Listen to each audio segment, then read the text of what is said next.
Welcome back. Joining us virtually, we have Daphne Olivier, the Unconventional Dietitian. Daphne, thank you so much for being here with us today. Yeah, Taylor, thank you for having me. Of course. So we just sprung forward an hour over the weekend, and we were talking a little bit during the break. Some of us would never think that alternating our eating to match this would actually help. So that's what we're talking today. So what is something that you can tell our viewers? Well, so everybody knows that when we spring forward, sleep is definitely affected. Yes. So we can definitely feel our sleep and the impact that it has. But if we can think about our eating patterns and how that works with it, kind of going back to most people, there's a big thing right now for intermittent fasting.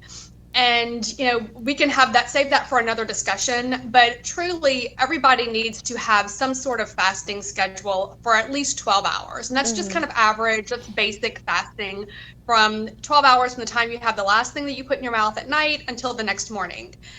And whenever the time changes and it's dark later, our eating habits or our eating times tend to also change. So our evening meal gets pushed back further, and then if we're a snacker and we tend to do some, later snacking, that can get pushed back also.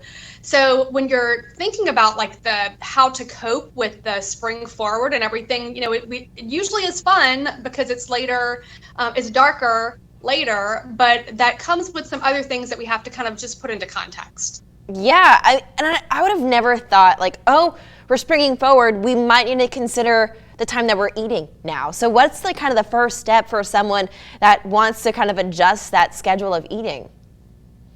Yeah, so really, again, we're kind of focusing on 12-hour of fasting time from the last time you eat to the first thing you have in the morning. So if that morning eating time is not very flexible, like if you're having to get up and get out really quickly, then we really need to pay attention to the time that we're having that evening meal. So maybe making it a meal that's a little bit smaller, like not as involved as far as like meal preparation, or just having something to eat, having your meal a little bit earlier, and then going out and going for a walk or doing gardening or whatever it is that you would normally be doing outside. So just kind of paying attention to that timing. But if you have flexibility and your evening meal gets shifted back, it's not a terrible problem, but we might want to make sure that that morning meal gets moved back a little bit also. And that includes your coffee. Oh, I would have never even thought about this. We're out of time, but I definitely want to talk about how this can impact our coffee drinking too. So maybe we can do that next week.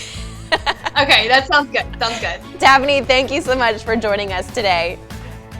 Thanks for having me. Of course. If you at home want to rewatch this interview, head to our website, klaf.com. We're going to post it there.